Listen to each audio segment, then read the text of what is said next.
الشيطان الرجيم. بسم الله الرحمن الرحيم.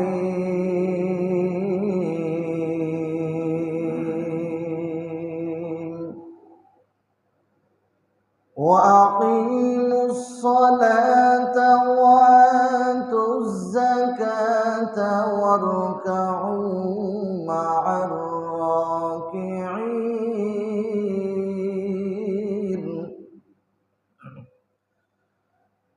وقال تعالى: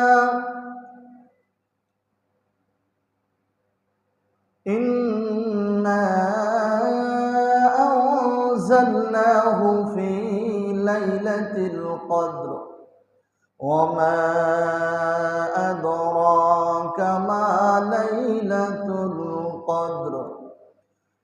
ليلة القدر خير من 1000 شهر. تنزل الملائكة والروح فيها بإذن ربهم من كل أمر.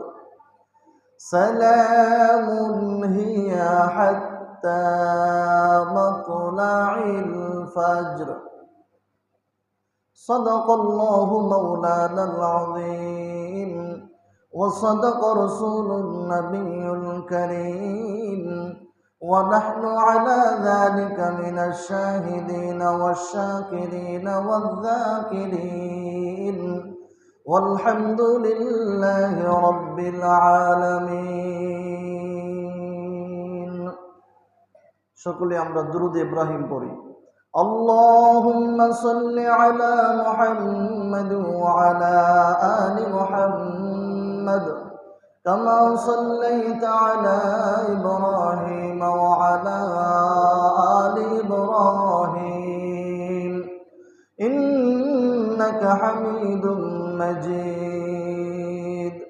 محبت পড়ি। اللهم بارك على محمد وعلى آل محمد كما باركت على إبراهيم وعلى آل إبراهيم إنك حميد مجيد. الحمد لله. মুআজ্জাজ মুহতারাম মুরাব্বিয়ান ইকরাম, কলেজের টুকরা আমার যুবক ভাইরা, পর্দার অন্তরে সম্মানিত শ্রদ্ধা আমার মা বোনেরা, আল্লাহ জাল্লা শানুহুর দরবারে অসংখ্য অগণিত শুকর ও সুযোগ, যেই মহান রব্বুল আলামিন আপনাদেরকে আমাকে পবিত্র মাহে রমজানুল মুবারকের 20তম রমাদান, আজকে মাগফিরাতের শেষ অংশ, শেষ দিন, আল্লাহ সুবহানাহু ওয়া তাআলা পবিত্র মাহে রমজানকে 3টি ভাগে বিভক্ত করেছেন। ঠিক না বেঠিক? রমজানের প্রথম 10 দিন রহমাতের, আল্লাহ তাআলা রহমাতের হিসাবে ভাগ করেছেন। দ্বিতীয় 10 দিন মধ্য ভাগ, সেটা হলো মাগফিরাতের 10 দিন। এবং শেষ অংশ, যেটা আজকে সূর্য অস্ত যাওয়ার পর থেকে শুরু হয়ে যাবে, এটা হচ্ছে নাজাতের অংশ, শেষ 10 দিন। তো মধ্যভাগের শেষ দিনে আজকে 20তম রমজানে, রমজানুল মুবারকের 3য় জুমায় আল্লাহ সুবহানাহু ওয়া তাআলা যে আমাদেরকে, আমাদের মতো এরকম নগণ্য গোলামদেরকে আল্লাহ তাবারক ওয়া তাআলা যে আমাদেরকে যাচাই বাছাই করে, তার সেই আলিশান ঘরের মধ্যে আল্লাহ সুবহানাহু ওয়া তাআলার নিজের ঘরের মধ্যে আমাদের মতো নগণ্য গোলামদেরকে আল্লাহ তাবারক ওয়া তাআলা যে আসার এবং বসার সুযোগ দান করেছেন, এজন্য সকলেই প্রাণ খুলে পড়ে আলহামদুলিল্লাহ। আমাদের কোনো যোগ্যতা নাই যে আল্লাহ তাআলার ঘরে আমরা জায়গা পাবো, এটা আল্লাহ তাআলার দয়া। ঠিক না বেঠিক? আমরা এমন কোনো কাজ করতে পারি না, এমন কোনো যোগ্যতা আমাদের নাই যার কারণে আমরা আল্লাহ যদি না চাইতেন, আল্লাহ যদি আমাদেরকে পছন্দ না করতেন, সুযোগ না দিতেন, তাহলে আমাদের কারো সাধ্য নাই আল্লাহ সুবহানাহু ওয়া তাআলার ঘরে প্রবেশ করার। ঠিক না বেঠিক? তো এই জন্য এই মহল্লার, এই গ্রামের, এই মানুষের এর ভিতর থেকে আল্লাহ তাআলা আমাদেরকে কবুল করেছেন। অনেক মানুষ আজকের এই জুমা থেকে মাহরুম হয়ে যাবে, আর এই মাহরুম হওয়ার কারণে তারা যে কতটা ক্ষতির মধ্যে পড়েছে এটা যদি দেখানো যাইতো আর মানুষ জানতে পারতো, দেখতে পারতো, তাহলে মানুষ চিৎকার দিয়ে কলিজা ফেটে দুনিয়া থেকে বিদায় হয়ে যেত। কিন্তু আসলে দুনিয়ার লাভ, দুনিয়ার লোকসান আমরা দেখি এবং বুঝি, আখিরাতের লাভ লোকসান আমরা বুঝি না, এবং এটা নিয়ে আমরা চিন্তা ফিকিরও করি না, যার কারণে আমাদের এই অবস্থা। তো যাই হোক, আল্লাহ তাবারক ওয়া তাআলা যে আমাদেরকে এই মাহে রমজানের 20তম রমজান পর্যন্ত আমাদেরকে হায়াত দারাজ করেছেন, সুস্থ রেখেছেন, সবল রেখেছেন। কত মানুষ হসপিটালে ভর্তি আছে, রমজানের রোজা রাখার ইচ্ছা থাকলেও রাখতে পারে না, কিন্তু আল্লাহ আমাদেরকে প্রতি ইহসান করছেন যে আমরা যারা রোজা রাখতে পেরেছি, আল্লাহ তাআলার এই ফরজ বিধানকে আমরা পালন করতে পেরেছি, এজন্য আমরা খুশি না বেজান? যদি খুশি হয়ে থাকি, আমরা আরেকবার মালিকের শুকর আদায়ার্থে অন্তঃস্থল থেকে জবান খুলে জোরে সরে পড়ি আলহামদুলিল্লাহ। সম্মানিত হাজিরিন, আমি মূল আলোচনার দিকে অগ্রসর হচ্ছি। আজকে আমার আলোচনার বিষয়টা আমি বলে দেই। আজকে আমার আলোচনার বিষয় 3টা বিষয় নিয়ে, যদিও এক একটা বিষয় আলোচনার জন্য কয়েক ঘন্টা সময় দরকার, কিন্তু তারপরেও যেহেতু আপনাদেরকে আর অন্য সময় পাওয়া যায় না, আর আজকে জুমা যেহেতু মাগফিরাতের শেষ দিনের, তো 3টা বিষয় আলোচনা করা খুবই দরকার। এজন্য আমি অল্প অল্প করে হলেও 3টা বিষয় আপনাদের সামনে টাচ দেওয়ার চেষ্টা করব, আল্লাহ যদি তৌফিক দান করেন। তো 1 নম্বর বিষয় হচ্ছে যাকাত সম্পর্কে। এটা আমাদের জানা দরকার আছে না নাই? যাকাত আল্লাহ তাআলার কি বিধান? ফরজ বিধান। কি বিধান? ফরজ বিধান। এবং ইসলামের মূল ভিত্তির একটা ভিত্তি যাকাত। তো এই আল্লাহ তাআলার ফরজ বিধান নিয়ে এটা হচ্ছে 1 নম্বর বিষয়, আলোচ্য বিষয়। 2 নম্বর বিষয় হচ্ছে লাইলাতুল কদর নিয়ে। যেহেতু আগামী জুমার আগেই আজকের সন্ধ্যা থেকেই লাইলাতুল কদরের সময় শুরু হয়ে যাবে, শেষ দশকে যেহেতু লাইলাতুল কদর হবে ইনশাআল্লাহ।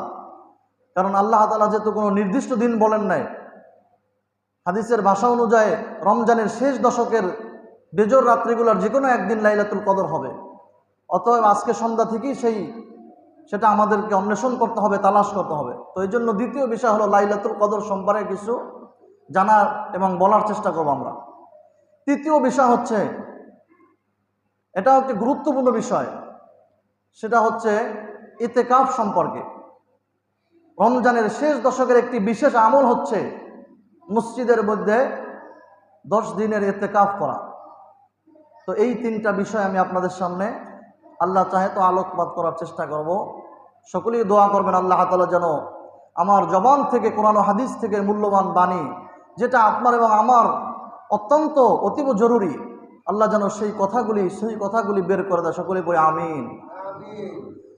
তো সম্মানিত হাজিরিন, আমি যে আয়াতে কারিমা আপনাদের সামনে তেলাওয়াত করেছি সূরাতুল বাকারা থেকে, আল্লাহ সুবহানাহু ওয়া তাআলা এই আয়াতে কারিমার অংশে ডাক দিয়ে বলেন, ওয়াকিমুস সালাতা ওয়া আতুজ যাকাতা ওয়ারকাউ মা'আর রাকিঈন।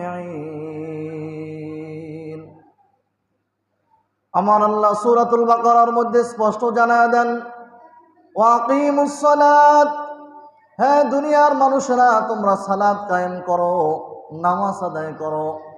এই কথা বলার পাশাপাশি আয়াতের বাকি অংশে বলতেছে ওয়া আতুজ যাকাত, নামাজ আদায় করবা এবং যাদের যাকাত ফরজ হয় তোমরা যাকাত আদায় করো। তাহলে যে আয়াত দিয়ে আল্লাহ নামাজের কথা বললেন, একই আয়াতের মধ্যে আল্লাহ যাকাতের কথা বললেন। আমরা দুনিয়ার মধ্যে আমাদের প্রচলন হচ্ছে, আমরা বলি নামাজ রোজা, কিন্তু আল্লাহ কোথাও কোরআনের মধ্যে নামাজ রোজা বলেন নাই। আল্লাহ বলছেন নামাজ এবং জাকাত। আর নামাজের এটা হচ্ছে আমাদের বাংলা ভাষা বা আমরা বলে থাকি, কিন্তু কোরআনের ভাষা হচ্ছে সালাত। আল্লাহ বলছে সালাত কায়েম করো এবং জাকাত প্রদান করো। আল্লাহ তাআলা প্রায় 82 জায়গায় কোরআনুল কারীমের 82 বার প্রায় আল্লাহ নামাজের কথা বলেছেন। দেখেন, নামাজের কথা যেখানেই বলেছেন আল্লাহ সেইখানেই জাকাতের কথা বলেছেন। তাহলে জাকাত কত বড় দামি কথা। যেমনিভাবে নামাজ ফরজ, যাদের উপরে জাকাত আল্লাহ ফরজ করেছে তাদের জন্য তেমনিভাবে জাকাত দেওয়া ফরজ। এজন্য আল্লাহ কোথাও নামাজের সাথে রোজা নেন নাই, আল্লাহ নামাজের সাথে জাকাত নিয়ে আনছেন। এর কারণ হচ্ছে মানুষের ইবাদতের দুইটা পার্ট, একটা হচ্ছে শারীরিক ইবাদত। নামাজ হচ্ছে শারীরিক ইবাদত। নামাজ পড়তে কোনো আর্থিক ব্যয় হয় না, নামাজ পড়তে কোনো অর্থ ব্যয় হয় না। হয় নাকি বলেন? নামাজের জন্য কোনো অর্থের দরকার আছে কি বলেন? এই নামাজটা হচ্ছে শারীরিক ইবাদত, এটা শরীরের পরিশ্রম দিয়ে আদায় করতে হয়। এজন্য আল্লাহ বলে শুধু শারীরিক পরিশ্রম দিলেই হবে না, আমি আল্লাহ তোমাকে যে অর্থ দান করেছি এই অর্থ আমার রাস্তায় খরচ করতে হবে। এজন্য আল্লাহ নামাজের কথা বলার সাথে সাথে আল্লাহ জাকাতের কথাও বলে দিয়েছেন যে তোমরা শুধু শারীরিক ইবাদত করবা আর আর্থিক ইবাদত করবে না, তাহলে হবে না। অতএব আল্লাহ অন্য আয়াতে বলছে কোরআনের মধ্যে, আমি মানুষের কাছে দুইটা জিনিসের বিনিময়ে জান্নাতকে বিক্রি করে দিয়েছি। সেই দুইটা হচ্ছে, একটা হচ্ছে তার জান আর একটা হচ্ছে তার মাল। তাহলে আল্লাহ তো শুধু জানের কথা বলে নাই, অথবা আল্লাহ তো শুধু মালের কথা বলে নাই, আল্লাহ দুইটা সাবজেক্টের কথা বলছেন, দুইটা বিষয়ের কথা বলেছেন। একটা হচ্ছে তোমাকে জানও দিতে হবে, ইসলামের জন্য তোমার জান দিয়েও প্রস্তুত থাকতে হবে। একটা হচ্ছে জানি ইবাদত, শারীরিক ইবাদত করতে হবে। দ্বিতীয় হচ্ছে মালি ইবাদত। আল্লাহ বলে তোমাদেরকে ইসলামের জন্য, দ্বীনের জন্য, আমার জন্য তোমাকে মালও খরচ করতে হবে, মালের মায়া করলেও হবে না। এজন্য আল্লাহ বলেছে আমি মুমিনদের কাছে দুইটা জিনিসের বিনিময়ে আমি তাদের কাছে জান্নাতকে বিক্রি করে দিয়েছি। বিনিময় হচ্ছে জান এবং মাল। যেই বান্দাবান্দি পরিপূর্ণভাবে তার জান এবং মালকে আমি আল্লাহর জন্য সুপুর্দ করতে পারবে, আমি ওই বান্দাবান্দির জন্যই আমি তার কাছে জান্নাতকে বিক্রি করে দিয়েছি। সুবহানাল্লাহ।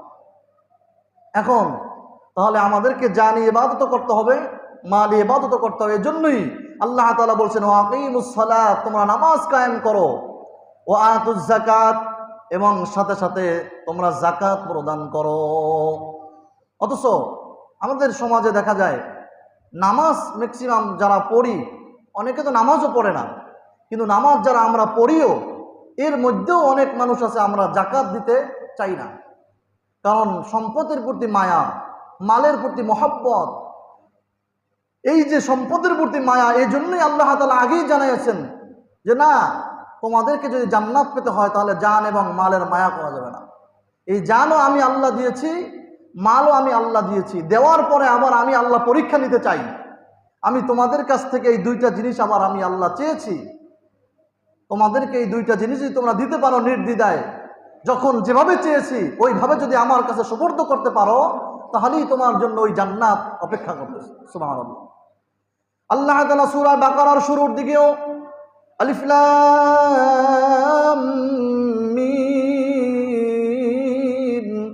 যালিকাল কিতাবু লা রাইবা ফীহি হুদাল লিল মুত্তাকিন الذين يؤمنون بالغيب ويقيمون الصلاة ومما رزقناهم ينفقون।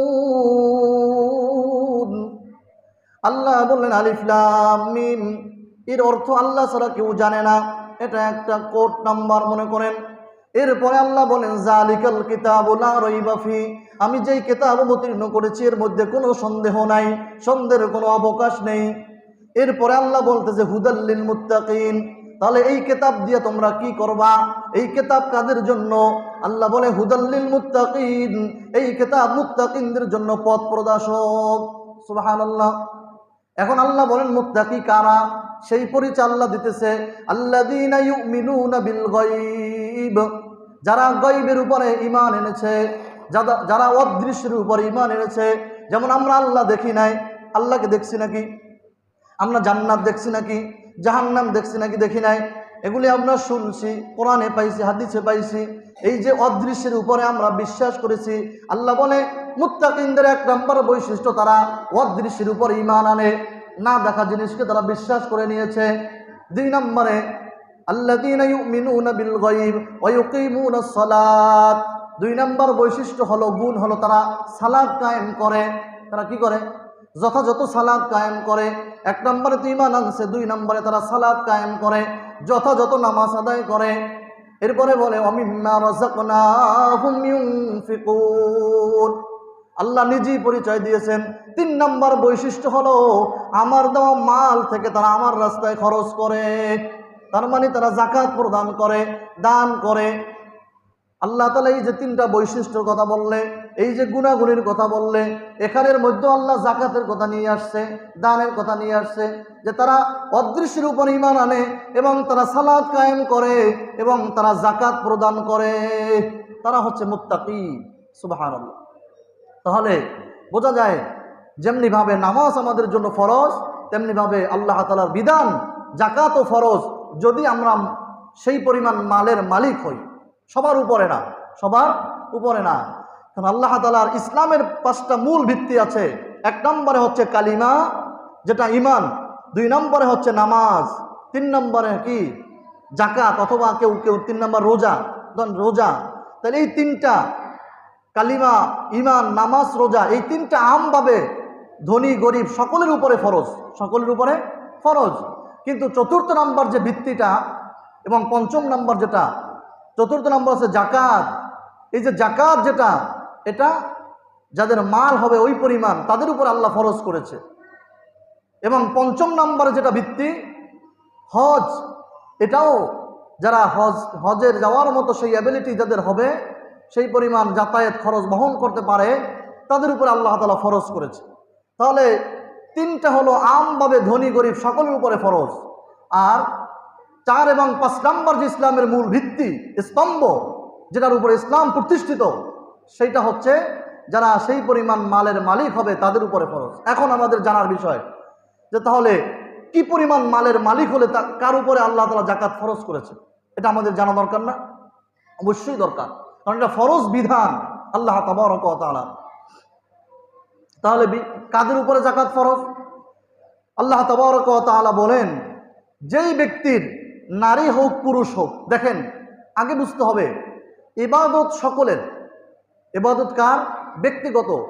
ইবাদত ছেলেরও যেরকম বয়স হলে ফরজ হবে, মেয়ের সাবাল্য হলে তারও ফরজ হবে, স্ত্রীর উপরেও ফরজ, স্বামীর উপরেও ফরজ। মানে ইবাদত যার যার, কি বলেন? যেরকম আমাদের পেটে ক্ষুধা লাগে যার যার। স্বামী যেরকম খাবার খাইলে স্ত্রীর পেট ভরে না, আবার স্ত্রী খাবার খাইলে যেরকম স্বামীর পেট ভরে না, সন্তান খাবার খাইলে যেরকম বাবার পেট ভরে না, বাবা খাবার খাইলে যেরকম সন্তানের পেট ভরে না, ভরে নাকি? যার ক্ষুধা লাগে তারই খেতে হয়, ঠিক না বেঠিক? তো ইবাদতও যার। সন্তান নামাজ পড়লে যেরকম বাবার নামাজ আদায় হবে না, বাবা নামাজ পড়লে যেরকম সন্তানের আদায় হবে না, কারণ আল্লাহ তাআলা প্রত্যেককে সৃষ্টি করেছেন আর প্রত্যেকের কাছ থেকে আলাদা আলাদা ইবাদত চাইতেছেন। তো তেমনিভাবে নারী হোক পুরুষ হোক, আল্লাহ তাবারক ওয়া তাআলা বলেন, যদি তোমার কাছে 7.5 ভরি, 7.5 ভরি স্বর্ণ থাকে, সেরেফ স্বর্ণ, মানে আর কিছু নাই, কোনো টাকা পয়সা নাই, তখন কিন্তু 7.5 ভরি হওয়া জরুরি। বিষয়টা বুঝতে হবে। অনেকে যাকাত দেয় না, কয় আমার কাছে তো 7.5 ভরি নাই। অনেক মা বোন আছে তাদের 1 ভরি 2 ভরি 3 ভরি আছে, কিন্তু দেখা যায় তাদের আবার অ্যাকাউন্টে 10,000 20,000 টাকাও আছে জমানো, বা কারো কাছে দিয়ে রাখছে, ভাইয়ের কাছে আমানত, বা ব্যাংকে আছে, বা বিছনার তলে আছে, বা যে কেউর কাছে আছে আমানত। তো যদি তার এরকম কিছু স্বর্ণও থাকে আর কিছু টাকাও থাকে, অথবা কিছু স্বর্ণও আছে কিছু রূপাও আছে, তখন কিন্তু আর 7.5 ভরি হওয়া জরুরি না। মাসালা বুঝতে হবে ভালো করে। আমরা মাসালা না জানার কারণে আমরা অনেকেই যাকাত দিতে পারছি না। অনেকের উপরে যাকাত হয় কিন্তু সে বুঝে না যে যাকাত তার উপরে হয়েছে। তো এই জন্য মাসালাগুলি সূক্ষ্মভাবে আমাদের জানা ফরজ এবং আদায় করাও ফরজ।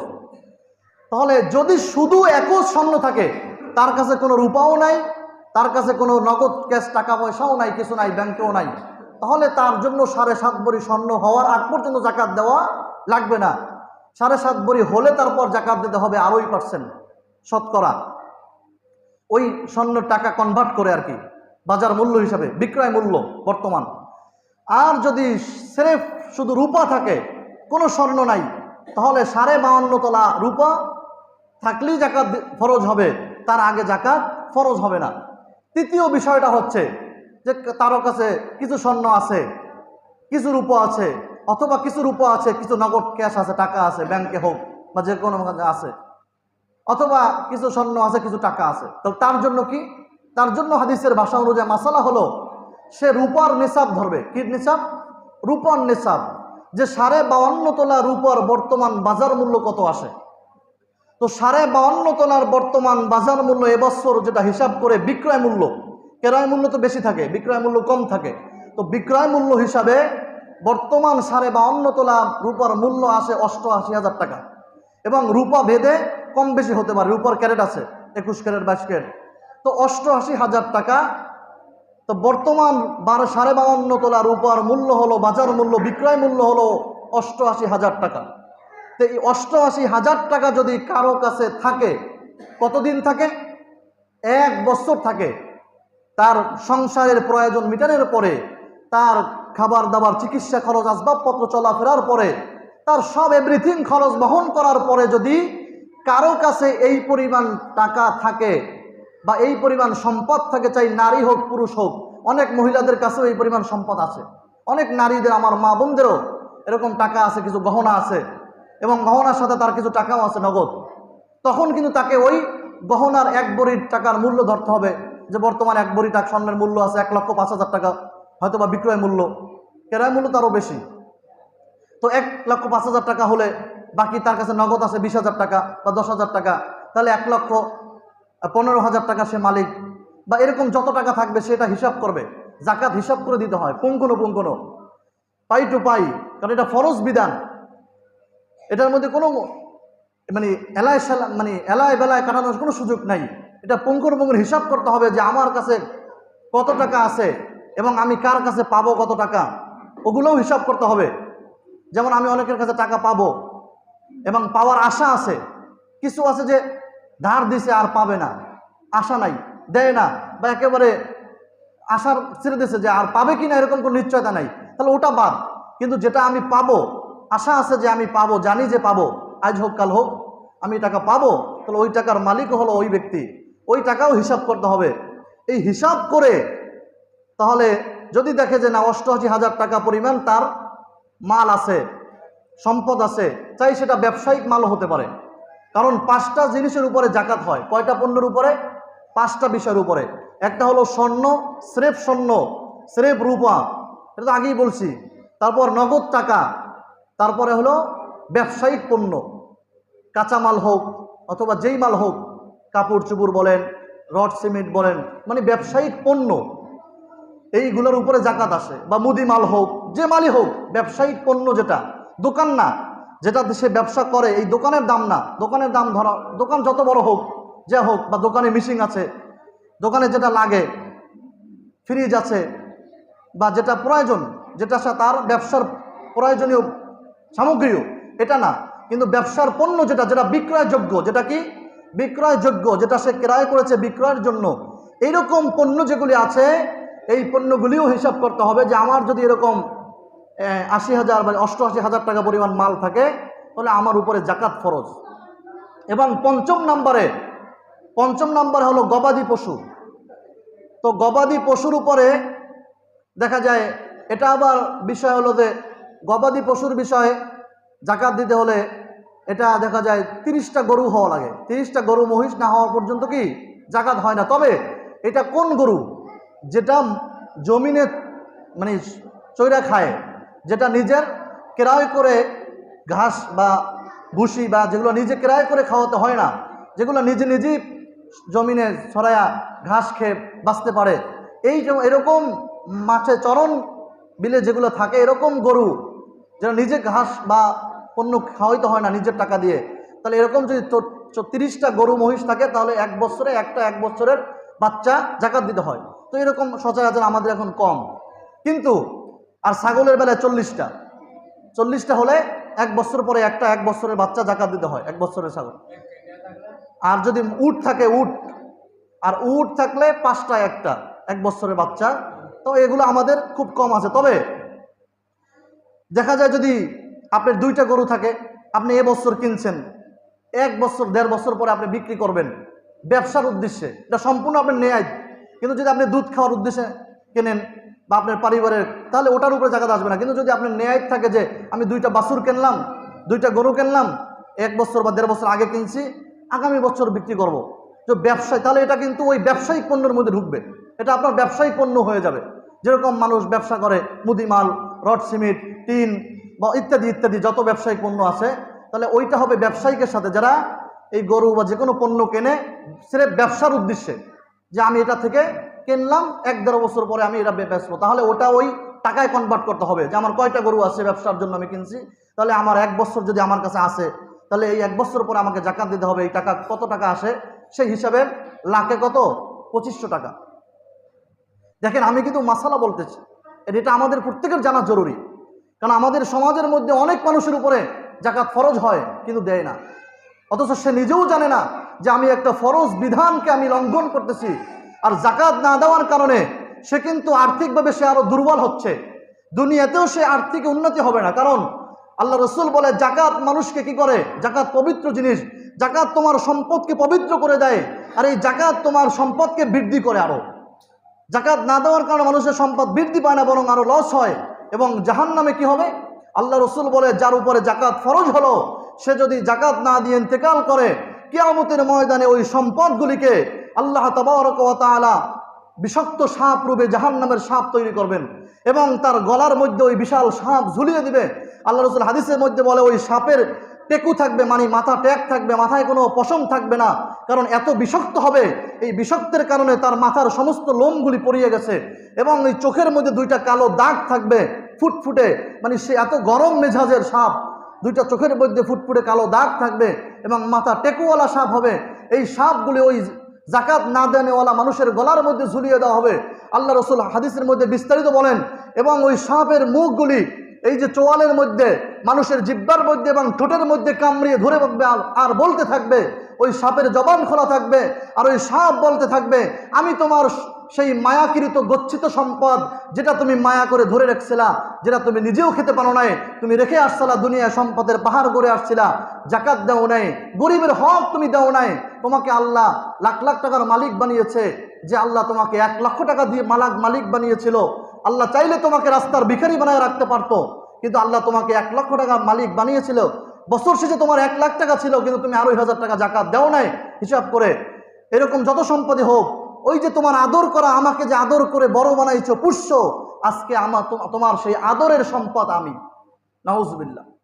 তো সেদিন কেমন অবস্থা হবে। এবং অন্য হাদিস আল্লাহ রসুল বলে আরো শাস্তি আছে, ওই যে মা বোনরা গহনা স্বর্ণ জাকাত দেয় না, এই স্বর্ণ গহনাগুলি, টাকা পয়সা যাই হোক না কেন, যেই সম্পত্তির জাকাত না দেবে, ওই সম্পদগুলিকে আল্লাহ তাআলা লোহার আকৃতিতে করবে, লোহার আকৃতিতে, এবং ওটা জাহান্নামের আগুনে প্রজ্বলিত করবেন। এবং ওই সম্পদ দিয়ে তাকে তাদের চেহারার মধ্যে, শরীরের মধ্যে দাগ দেওয়া হবে, নাউজুবিল্লাহ।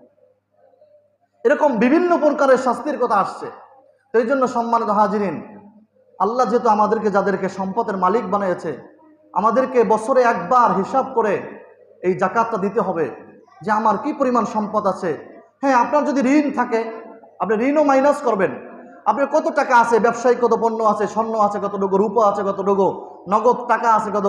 আপনাদের এই অঞ্চলে অনেক মানুষেরই টাকা আছে, এটা স্বাভাবিক। এখন বর্তমান বাজারে 1 লাখ 1.5 লাখ টাকার মালিক অনেক মানুষই আছে, ব্যাংকে আছে বা কারো কাছে ধার দেওয়া আছে, অথবা ব্যবসায়িক মালের উপরে আছে, এবং সেটা 1 বছরও হয়েছে, 1 বছরও তার কাছে ছিল। যদি 1 বছর থাকে, তাহলে অবশ্যই তাকে জাকাত দিতে হবে, এটা ফরজ বিধান। আল্লাহ কোরআনের 82 জায়গায় নামাজের কথা বলছে, 82 জায়গায় আল্লাহ তাআলা জাকাতের কথা বলছে। আল্লাহ বলছে ওয়াকিমুস সালাতা ওয়া আতুজ যাকাতা, তোমরা নামাজ প্রদান করো এবং জাকাত প্রদান করো। আর এই জাকাত দেওয়াটাকে আমি অনুগ্রহ মনে করা যাবে না, এটা কোনো অনুগ্রহ নয়, এটা কোনো সাধারণ দান নয়। ওই যে আমরা দান করি, গরিব মিসকিনকে শুক্রবার দেই বা রাস্তাঘাটে দান করি, এটা হচ্ছে এমনি দান, এটা আপনি দিলে সব আছে, না দিলে পাপ নাই। কিন্তু জাকাত হলে ফরজ, এটা গরিবের হক, এবং এটা কোনো অনুগ্রহ না যে এটা আমরা গরিবের উপরে অনুগ্রহ করছি, না, এটা আমি আরো আমার বোঝাকে হালকা করছি। আমার সম্পদ, আমি সম্পদের উপরে 100 টাকার মধ্যে 2.5 টাকা গরিবের হক, 1 লক্ষ টাকার মধ্যে 2.5 টাকা গরিবের হক। অতএব এই হকটাকে আমাকে পুঙ্খানুপুঙ্খানু গরিবের হাতে তুলে দিতে হবে। এখন কাদেরকে দিবেন? দেওয়ার ক্ষেত্রেও যারা মালিকে নিসাব না, সম্পদের এই পরিমাণ মালিক না, 88,000 টাকা পরিমাণ তাদের কাছে নাই, এরকম গরিব, মিসকিন, অসহায়, বিধবা, মানে এক কথায় যারা আছে, আপনার নিকটতম আত্মীয়র মধ্যেও যদি থাকে তাদেরকে দেওয়া উত্তম, তাদেরকেও দিবেন। নিকটতম আত্মীয়র মধ্যে ভাই গরিব থাকতে পারে, ভাতিজা, আত্মীয় স্বজন, বোন, যদি এরাও গরিব থাকে তাহলে আগে তাদেরকেও দিবেন, তাদেরকে স্বাবলম্বী করবেন, এটাও উত্তম।